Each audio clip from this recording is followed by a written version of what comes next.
Sud Radio, le 10h midi, les médias. L'invité du jour.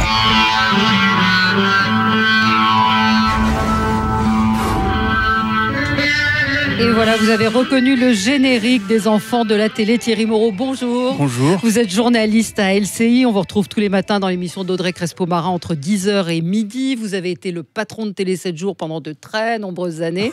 Vous êtes un enfant de la télé, on peut le dire. Oui, ça c'est sans conteste. Et vous avez publié un livre tout à fait réjouissant. Nous sommes tous des enfants de la télé. Une préface de Laurent Ruquier, une postface d'Arthur. Non, c'est plutôt l'inverse. C'est la préface d'Arthur et la postface de Laurent Ruquier. Vous voyez, j'ai bien lu le livre. Il y a une petite erreur sur la c'est paru chez Hors Collection et on en parle à l'occasion des 25 ans de l'émission. On va en parler dans un instant. Déjà, vous êtes un enfant de la télé, mais aujourd'hui, vous la regardez encore beaucoup ? Je regarde beaucoup la télévision. J'aime beaucoup ça parce que je pense qu'on n'a jamais eu autant de sources de choses à regarder, à la fois différentes, à la fois distrayantes, à la fois éducatives. Donc oui, je regarde beaucoup la télé. Alors plusieurs heures par hier, jour. vous avez regardé quoi ? Hier soir en prime. Alors, j'ai pas regardé jusqu'à la fin parce qu'il faut que je me couche tôt. Je me lève très tôt pour préparer l'émission d'Audrey. Mais j'ai regardé le film de la Une sur le dérèglement climatique qui était assez mauvais en fait. Il y avait beaucoup d'effets spéciaux, mais les acteurs étaient quand même assez insipides. Ce qui m'a permis de m'endormir assez rapidement avant de voir la fin. J'ai trouvé moi que la programmation était quand même assez étrange en période d'angoissante comme ça. Enfin bon, c'est comme ça. Mais c'est un peu votre souvenir de télé à vous, votre petite Madeleine, l'émission. Le truc qui m'a le plus marqué à la télévision, incontestablement, c'est le 11 septembre. Parce que c'est pendant... je dirais à compter d'un moment donné, un instant T, on a eu pendant une semaine quasiment antenne ouverte sur un événement, et c'est un truc qui m'a beaucoup marqué. Dans les émissions, mais les émissions cultes pour vous. Les émissions cultes, il y a beaucoup les émissions de Pierre Tchernia, parce que j'en parle dans le livre, mais c'est quelqu'un qui était très très important. Puis moi, j'étais de la génération Coucou c'est nous, de toutes ces émissions-là. Et puis Droit de réponse aussi, parce que j'aime beaucoup les débats politiques. Droit de réponse, c'est une émission qui m'a beaucoup marqué. Il y a combien de télé chez vous, Thierry Moreau ? Il y en a dans chaque pièce. Alors, comme j'ai une maison un peu grande, il y en a pas mal. Il y en a pas mal. Et vous la regardez où de préférence ? Alors, je la regarde soit dans ma chambre, soit dans le salon. Et j'ai une bibliothèque aussi où je m'installe quand je dois travailler. Et je regarde aussi beaucoup la télé. Regardez aussi. Alors, je les mets dans toutes les pièces. Ça me permet comme ça, quand je change de pièce, je suis. Voilà. Et votre femme, elle n'a pas le droit de regarder ce qu'elle est très énervée. Ça l'énerve beaucoup. Donc, dès que je sors d'une pièce, elle éteint le poste. Et quand vous regardez à deux, la télécommande, ça se passe comment ? Alors, c'est plutôt moi qui l'occupe. Mais donc, de temps en temps, quand elle a vraiment envie de regarder un truc, elle va dans une autre. D'accord. Elle va dans son c'est pas facteur de rassemblement. Et est-ce qu'aujourd'hui, vous regardez les programmes sur votre portable ? C'est fini un petit peu. La presse. Alors, si, tout simplement. La presse papier. Quand j'ai besoin de suivre un truc et que je dois prendre la voiture, sans conduire évidemment, j'ai besoin de suivre un truc, ou quand je suis dans un endroit, dans un taxi, j'utilise assez le smartphone. Au début, j'étais un peu rétif, et en fait. L'écran est plus petit, mais ça passe pas mal. Mais finalement, les journaux papier. Oui, il parlait de choisir le programme. Est-ce que vous êtes abonné à Télé 7 jours ? Alors, je reçois toujours Télé 7 jours. C'est ma question. Je vous remercie d'ailleurs. Donc, je regarde toujours, effectivement, parce que je fais des chroniques de préconisation de temps en temps. Donc, je lis toujours la presse papier télé. Et sinon, quand je veux regarder à l'instant T pour ce qu'il y a ce soir, je vais sur les applis. Donc, c'est mort pour la presse télé, en fait. Alors, paradoxalement, ça continue à bien se vendre parce que comme il y a beaucoup de programmes, les gens ont encore besoin qu'on leur dise, leur donner un avis sur ce qu'il faut regarder. Et donc la presse télé, contrairement à ce qu'on pouvait penser au moment où la presse a commencé à avoir du mal, c'est la presse people qui a le plus souffert parce qu'on n'attendait pas une semaine pour voir la photo de Demi Moore en maillot de bain sur une plage. En revanche, franchement, la presse télé a plutôt bien résisté et je pense qu'elle va avoir pas mal de résiliation. Allez, on va passer... Résilience. On va passer au zapping de Gilles. Sud Radio, le 10h midi, les médias, l'instant zapping. Valérie, de quoi évidemment, ce week-end, qu'est-ce qu'il y avait ? Les Césars. L'histoire d'une catastrophe annoncée. Les Césars et les 12 nominations du réalisateur Roman Polanski. Florence Foresti ne l'a pas épargné dès le début de la cérémonie. Je veux dire, on n'applaudit pas, il faut qu'on se mette d'accord. Parce que vous êtes d'accord que... Enfin, je veux dire, il est hors de question que j'assume ça toute seule. Vous êtes très sympathique, je vous aime beaucoup, mais... vous faire reculer, en gros. Non, parce que ça fait... Je veux dire, moi, ça va, 43 ans après les faits, je vais pas régler le problème comme ça. Je veux dire, moi, à l'époque, au moment des faits, j'ai 3 ans, je suis à Lyon, je suis peinard, je suis en plein stade anal, en train d'essayer de faire rentrer les carrés dans des ronds. Voilà, lui, il est à Hollywood, au même stade, en train de... Autre moment de la cérémonie, Florence Foresti, féministe jusqu'au bout des ongles, s'en est pris au comédien Vincent Cassel qui lui avait pas demandé grand-chose sur la différence d'âge avec sa compagne. Entre nous, quel rapport avec le cinéma? Je sais que t'es accompagnée, si bien accompagnée d'ailleurs, et je m'excuse tout à l'heure pour la différence d'âge, en plus, on s'en fout. Enfin, je veux dire, en année cinéma, ça va, vous êtes pas si éloignés. Bon, avec moi, tu ferais peut-être pas du surf tous les jours, mais on pourrait parler des choses de notre âge, quoi, tu vois, on pourrait échanger sur nos coloscopies. Voilà, non, mais ça a du bon, des fois, on pourrait parler de nos rhumatismes, ta prostate, mon arthrose, voilà, bon. C'est bizarre, hein, comme vous avez tous choisi de vous marier avec des jolies filles, hein, ça manque d'originalité, quoi, c'est... Évidemment, au moment du César attribué à Roman Polanski comme meilleur réalisateur, eh bien, ça a créé le scandale, tout comme les propos de Fanny Ardant en coulisses qui soutient le réalisateur. Écoutez, moi, quand j'aime quelqu'un, je l'aime passionnément. Et j'aime beaucoup, beaucoup Roman Polanski. Donc je suis très heureuse pour lui. Après, je comprends que tout le monde n'est pas d'accord, mais vive la liberté. Mais moi, je suivrai quelqu'un jusqu'à la guillotine. Je n'aime pas la condamnation. Restons dans une forme de cinéma. Demain, c'est le Super Tuesday aux États-Unis. Et dans le JT de 13h sur TF1, un sujet qui racontait comment Donald Trump imitait et se moquait de ses concurrents. Vous allez voir, c'est savoureux. Il fait hurler de rire son public qui en redemande.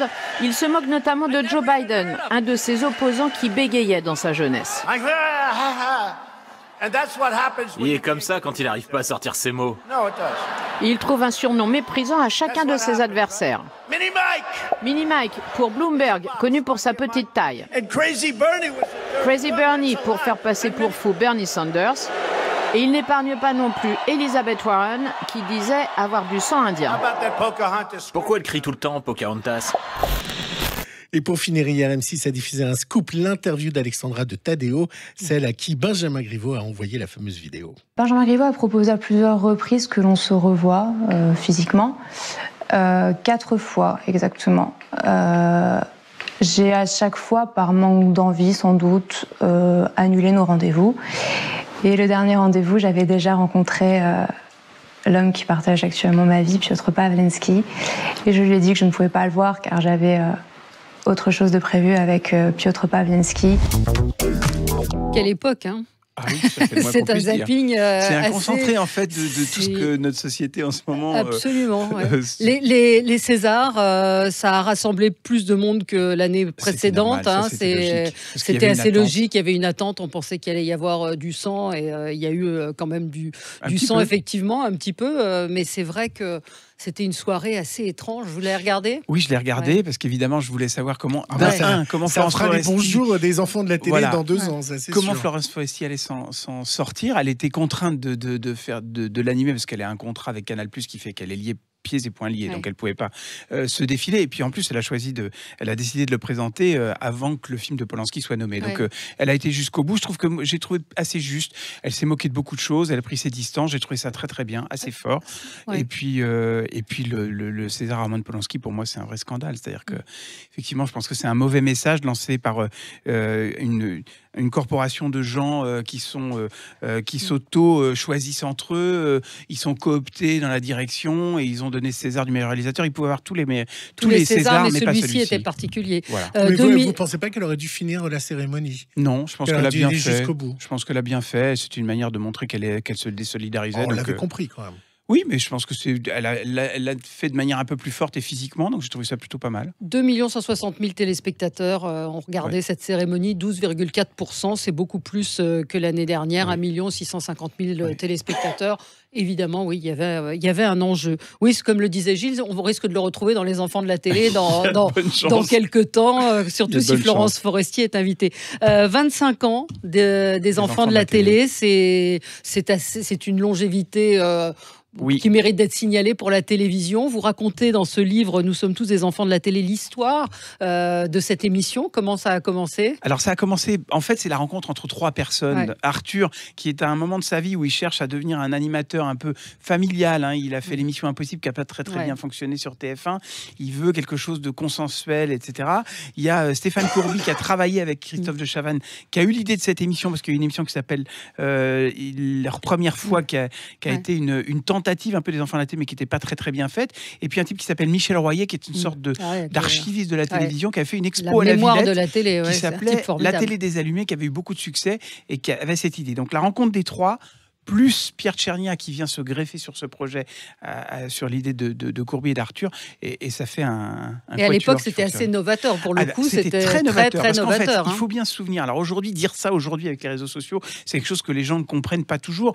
Mais on n'avait pas. Il y a certains moments du direct qu'on n'avait jamais revus, qui étaient passés dans le flux, qui nous avaient amusés au moment où on les a vus, mais qui n'est jamais. Je prends un exemple très simple, le fou rire de Garcimore et de Denise Fabre, qu'on voit depuis dans tous les bêtisiers. Mais il n'y avait pas de bêtisiers à l'époque, donc on n'avait jamais vu cette séquence. On n'avait jamais revu cette séquence. À partir du moment où les enfants de la télé ont commencé à remettre au goût du jour ces séquences un peu bizarres, étonnantes, dérangeantes, et ben on a pu les voir après. Et puis alors, ça a donné après moult bêtisiers, ça a donné plein de principes d'émission.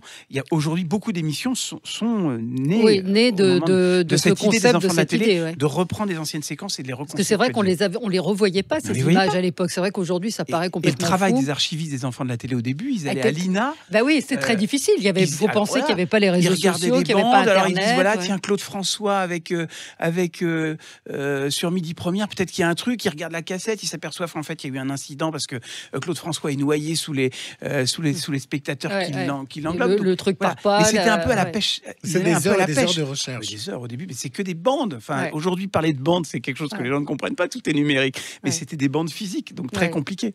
Et c'était difficile, on apprend dans le livre, les premiers invités, les gens hésitaient à venir. Alors oui, parce que c'est toujours un peu casse-gueule les premières émissions, surtout la première. Donc du coup, c'est les copains d'Arthur qui sont venus, Elie Semoun, Michel Bernier, Smaïn, qui est très fort en histoire de la télé. Absolument, il connaît très bien. Il connaît très bien. Et donc après, ça a été le moment où il fallait, enfin l'endroit où il fallait être.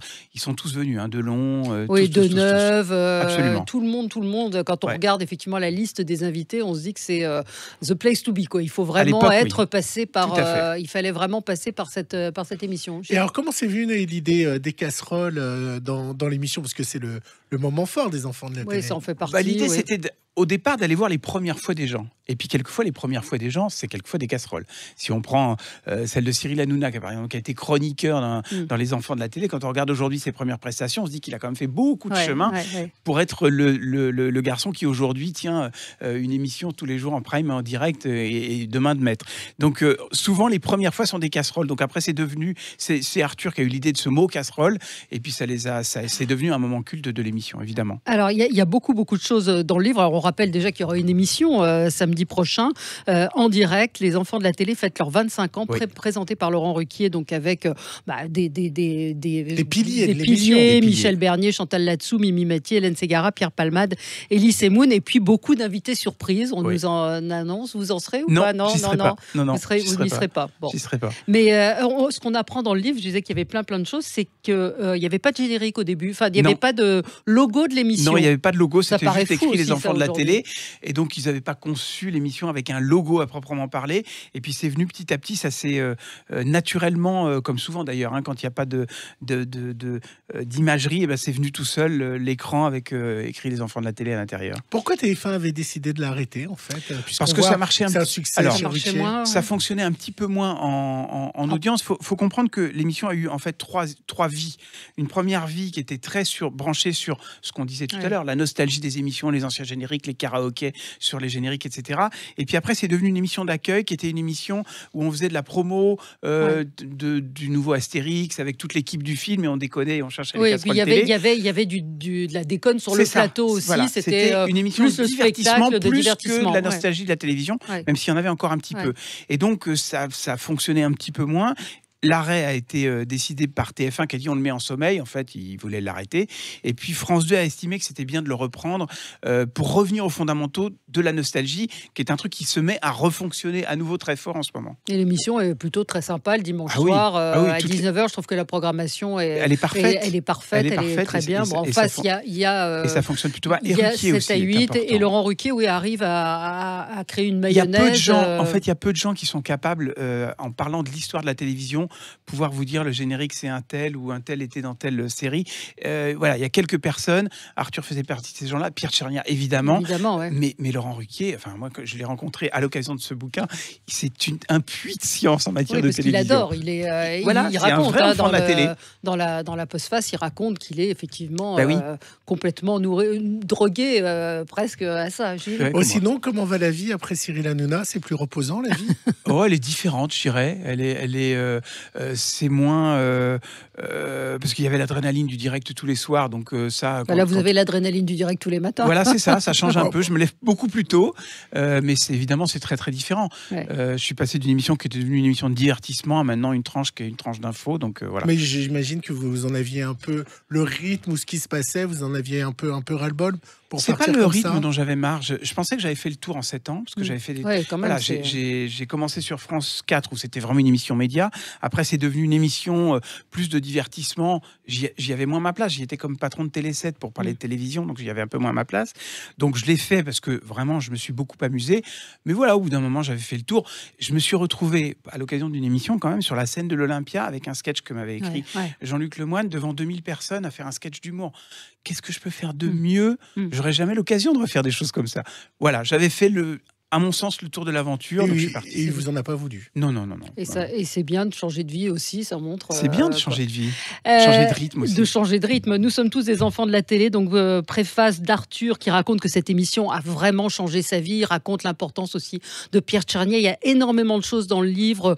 Le tutoiement pour la première fois à la télévision, totalement inédit. L'histoire de la séquence de fin avec Valéry Giscard d'Estaing. Au revoir. Absolument.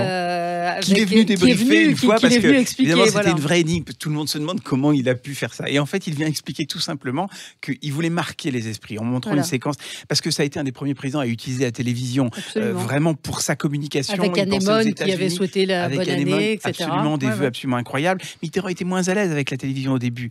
Giscard, c'était son truc. Et donc, il voulait marquer le coup. Et il fait cette séquence, sauf qu'il appréhende mal la distance entre le bureau où il fait sa déclaration et la porte. Et donc, quand il se lève, il voit que la porte est très très loin. Donc, il se met à marcher, mais il peut évidemment pas s'arrêter, pas couper, parce que tout ça est filmé. Et donc, ça fait une séquence très très longue. Et il a dit que voilà, il n'avait pas conscience du tout que cette séquence deviendrait culte. Voilà. Donc tout ça, c'est à retrouver dans ce livre paru chez Hors Collection, Thierry Moreau. Donc les 25 ans d'une émission culte.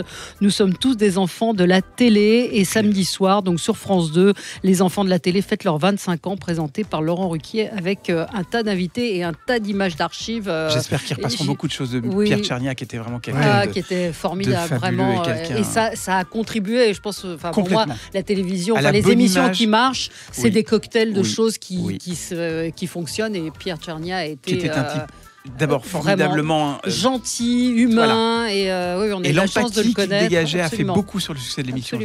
Merci beaucoup Thierry Moreau. Allez filer, vous êtes sur LCI dans un tout petit instant. Nous on va rester dans le culte. Nous on va rester, on va parler de l'Eurovision. On a décidé de faire fi du coronavirus pendant quelques temps et on va s'intéresser à l'Eurovision, aux déclarations du ministre de la Culture qui voudrait que l'Eurovision, la chanson soit en français. Vous en pensez quoi? Je pense que c'est une bêtise parce que si on est en français, on n'a aucune chance de gagner. Cela dit, c'est peut-être une façon de ne pas récupérer l'Eurovision parce que ça coûte plusieurs dizaines de millions d'euros. Donc comme ça, au moins, on est sûr de faire cette économie-là. Mais tous les ans, il y a une polémique. Mais on va en parler. On va en parler. Et on aura Marie-Myriam avec nous qui sera là, la seule, pas la seule, mais en tout cas la dernière gagnante de l'Eurovision.